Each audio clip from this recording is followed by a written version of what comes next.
Hello and good morning students. कैसे हैं आप लोग? आई होप सभी अच्छे से होंगे। आज हम पढ़ेंगे क्लास फिफ्थ का 12 चैप्टर अनमोल वचन। कल हमने तुलसीदास जी के दोहे पढ़े थे, आज हम पढ़ेंगे रहीम जी के और कबीरदास जी के दोहे।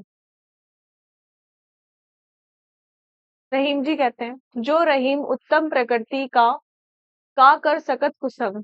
रहीम जी कहते हैं कि जो व्यक्ति उत्तम प्रकृति, प्रकृति का मतलब स्वभाव, जो व्यक्ति अच्छे स्वभाव का, उत्तम स्वभाव का होता है, काकर सकत कुसंग, तो कुसंग कुसंग होता है बुरी संगति, तो उस पर बुरी संगति पर रहने बुरी संगति में रहने पर भी उस पर कोई असर नहीं पड़ता। जो व्यक्ति अच्छे स्वभाव का होता है उस पर बुरी संगति का कोई असर नहीं पड़ता। चंदन विष व्याप्त नहीं लिपटे रहत भुजंग। जैसे रहीम जी ने बताया है कि चंदन के वृक्ष पर सर्प लिपटा रहता है, सांप लिपटा रहता है, परंतु चंदन के वृक्ष में उसका जो विष है वो नहीं फैलता। तो चंदन का वृक्ष ही रहता है, उसमें विष की एक मात्रा भी नहीं होती। तो वही रहीम जी का कहना है कि जो व्यक्ति अच्छी प्रकृति का है, अच्छे स्वभाव का है, उस पर बुरी संगति का असर नहीं पड़ता। दूसरा देखिए, जे गरीब पर हित करे ते रहीम बड़ लोग। रहीम जी कहते हैं कि जो व्यक्ति गरीबों का भला करता है, उनका हित करता है, वही महान होता है, वही व्यक्ति महान कहलाता है। कहा सुदामा बाप रो कृष्ण मिताई जोग। तो इन्होंने, रहीम जी ने उदाहरण देते हुए कहा है कि गरीब सुदामा जी एक साधारण व्यक्ति थे, परंतु उनकी मित्रता श्री कृष्ण जैसे महान से थी। तो हमें, रहीम जी ने बताया कि हमें गरीबों पर भला करना चाहिए, जो व्यक्ति गरीबों का हित करता है वही महान होता है। कदली सीप भुजंग मुख स्वाति एक गुण तीन, जैसी संगति बैठिए तैसे ही गुण दीन। तो रहीम जी कहते हैं कि जैसे व्यक्ति के साथ हम लोग रहते हैं, उनके उनसे हम प्रेरित होते हैं, वैसे ही गुण हमारे अंदर आ जाते हैं। तो हमारी जैसी संगति होती है वैसी हमारी रंगती हो जाती है। तो हमें अच्छे लोगों के साथ बैठना चाहिए, जिससे हमारी अच्छी बुद्धि हो और हम भी अच्छे बन सके। आगे बोलते हैं रहीम जी, रहीमन धागा प्रेम का मत तोड़ो चटकाए।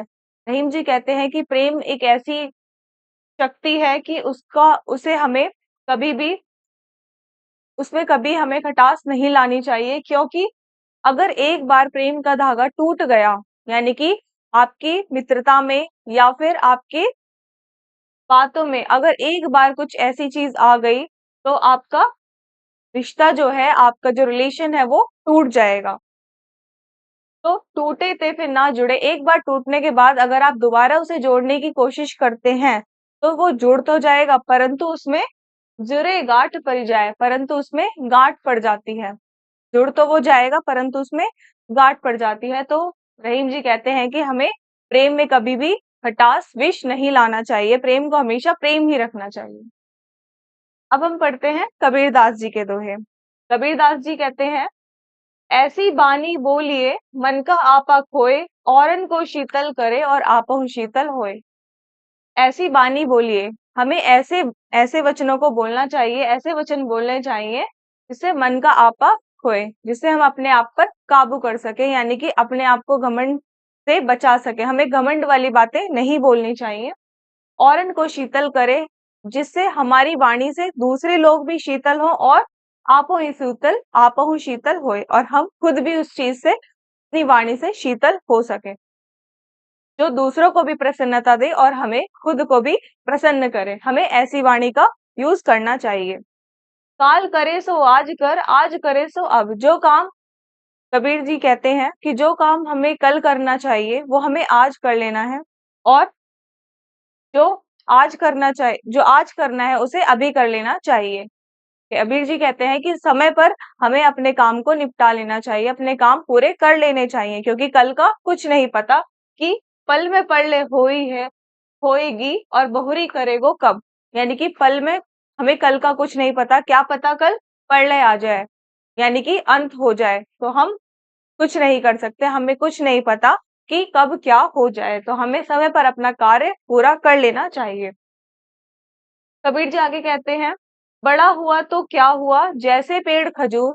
बड़ा हो गया तो क्या हुआ, जैसे पेड़ खजूर, यानी कि खजूर का जो पेड़ है वो बहुत लंबा होता है और उसके जो फल होते हैं वो बहुत ज्यादा ऊंचे और दूर होते हैं और उसके नीचे किसी को छाया भी नहीं मिलती। तो ऐसे बड़े होने से क्या फायदा जो दूसरों को सुख ना दे सके। तो पंथी को छाया नहीं और फल लागे अति दूर। जो पंथी है, जो राहगीर है, उन्हें छाया भी नहीं मिलती उस पेड़ की, उसके नीचे बैठकर, और उसके जो फल है वो भी दूर लगते हैं। तो कहने का मतलब है, कबीर जी कहना चाहते हैं कि हमें, हमारे बड़े होने से कुछ नहीं होता। बड़ा होकर अगर हमने किसी का भला नहीं करा, किसी के हित के बारे में नहीं सोचा, सिर्फ अपने बारे में सोचा, तो ऐसे बड़े होने का कोई फायदा नहीं होता।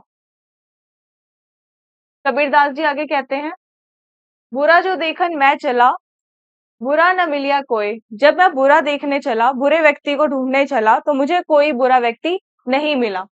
जो दिल खोजा आपना, मुझसे बुरा न कोई। जब मैंने खुद के अंदर झांका, खुद को देखा, तो मुझसे बड़ा बुरा कोई मुझे नहीं मिला। तो कबीर जी कहते हैं, कबीर दास जी का के दोहे का मतलब है कि हमें दूसरों में कमियां ढूंढने से पहले पहले खुद को देख लेना चाहिए।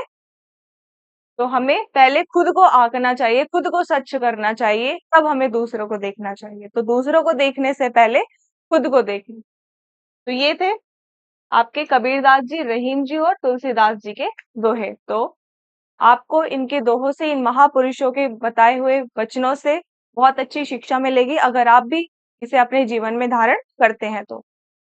आई होप आप लोगों को बहुत अच्छे से समझ आया होगा। Thank you.